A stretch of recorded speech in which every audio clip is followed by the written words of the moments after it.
Қайырлы күн. Бүгін Жұматай Жақпаевтың туған күні.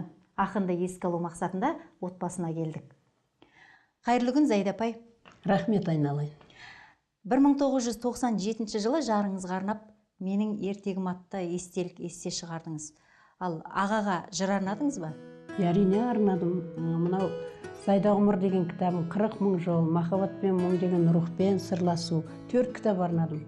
Менің ертегім 1002-тің Жұматай Жақпаевтың, қазақтың жаңағы бір ерекше талантты ақынның өмірбаянына арналды.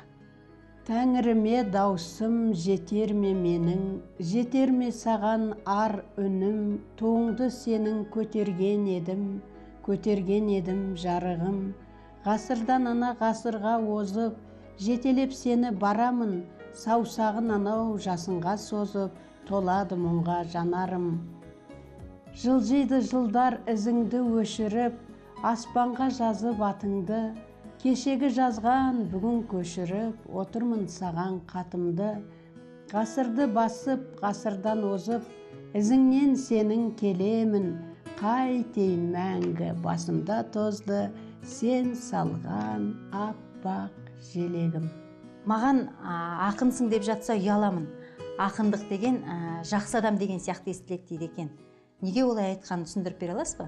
Әрине, Жұматай енді ол батыстың, шығыстың бүкіл классиктерінің, мысалы батыс әдебиетінде жаңа айттым ғой, Данте, Петрарка, Байрон, Гарсия Лорка, бүкіл солардың, одан да басқаларының орыс әдебиетінің ең жаңа кілегейін қаймағын бойына сіңірген ақын. Сонымен қатар ол шығыстың әсіресе Жами, Физули, Ганжауи, Қожа Хафиз дейді, Рудаки, сосын Наваиды көп оқыды.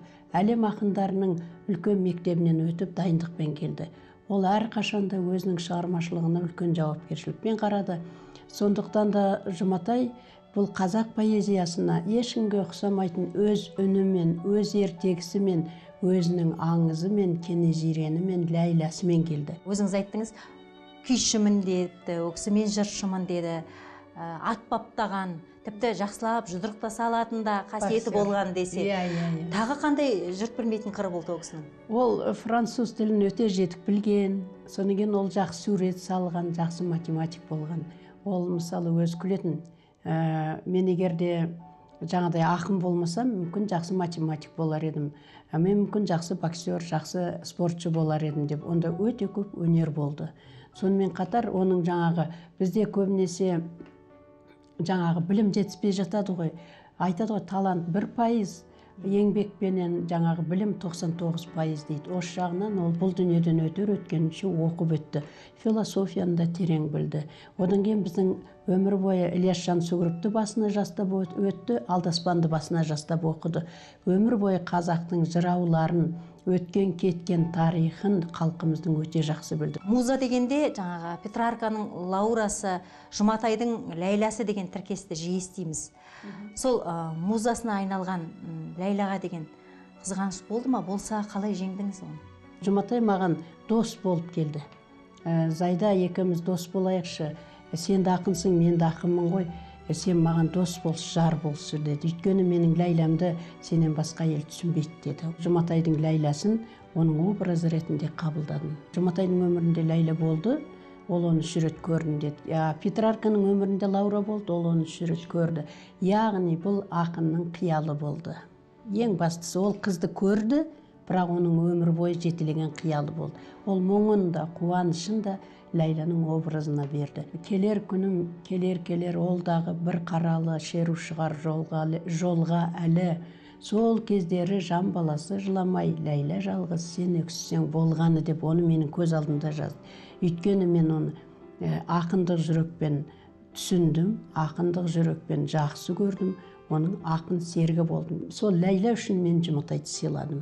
Өйткені ол қазақ қыздарын сыйлады, қазақ қыздарын. Ол тек қана ғашықтық емес, оны терең зерттеп оқыса, онда Жұматайдың мұңы да, мұқтажы да, дүниеге деген ғашықтығы да, сұлулыққа деген ғашықтығы да бәрі жатыр. Жұматай ақынның қағанаты жайлы айтылар аңыз көп. Сіз де ақынсыз, сол қағанаты жайлы сіз не айтасыз? Қағанат ол өз аяқ астынан құрылды. Жастардың бәрі келіп, сосын Жұматай бір күн айтты, жай ғана кездесу болмасын, балалар, біз қағанат құрайық. Жыр қағанатын құрайық деп осылай құрылды. Сосын ол маған айтты, сен менің қағанатыма бірінші болып кірші деді. Сосын мен айттым, кешіріңіз енді Жұмеке, сіздің қағанатыңызға біз кіре алмаймыз дедім. Біз Зайда болып қала берейік, жастар кірсін деп. Осылай құрылды да, кейін қазақтың өте мықты ақындары осы қағанатқа кірді. Қай ақын, қай құрлықта қалай өмір сүрсе де алғашқы өлеңін әйелге арнаған екен. Соңғы ақын соңғы өлеңінде әйелге арнайды деп мен сенем деген пікір бар екен. Өзіңізге өлең арнады ма? Ой, маған көп өлең арнады. Ақтен тегім деп кітаптарында бар. Бірақ мен оған ылғи да айттым. Сен мені, сон маған өлең арнап, мені көп еркелетпе, керегі жоқ дедім. Сен биікте тұр, сонда мен сені биіктен көрсем, мен саған өмір бойы қызмет еткім келеді. Өзіне іні қылды, дос қылды, жолдас қылды. Өйткені екеуміздің де тағдырымыз бірдей еді. Екеуміз де ақын едік. Екеуміз де мына өмірге өте икемсіз болдық. Өйткені біз 12 жыл пәтерде жүрдік Алматыға келіп. Бірнеше кітап шығарып, сол кезде 11.000 рубль, 8.000 рубль, 3.000 рубль, 5.000 рубль ақшалар алып, жаңа санаторияларда, демалыс аймақтарында жүре беріппіз солай. Сол кезде менің ертегімді оқыған Ақат Жақсыбаев, қазақтың мықты жазушысы, сол кісі айтты, Құдай-ау, Зайда сенің ертеңіңді оқып, мен таңғалдым. Иттің басын іркіт төгілген заманда сендер сонша ақша алып, пәтерден пәтерге қаңғып жүргендеріңе өмірге икемсіз екенсің деді. Біз күнде той жасадық, күнде өлең оқыдық. Біздің қонақтарымыз өте көп болды. Зайда апай, сұхбатыңызға үлкен рахмет.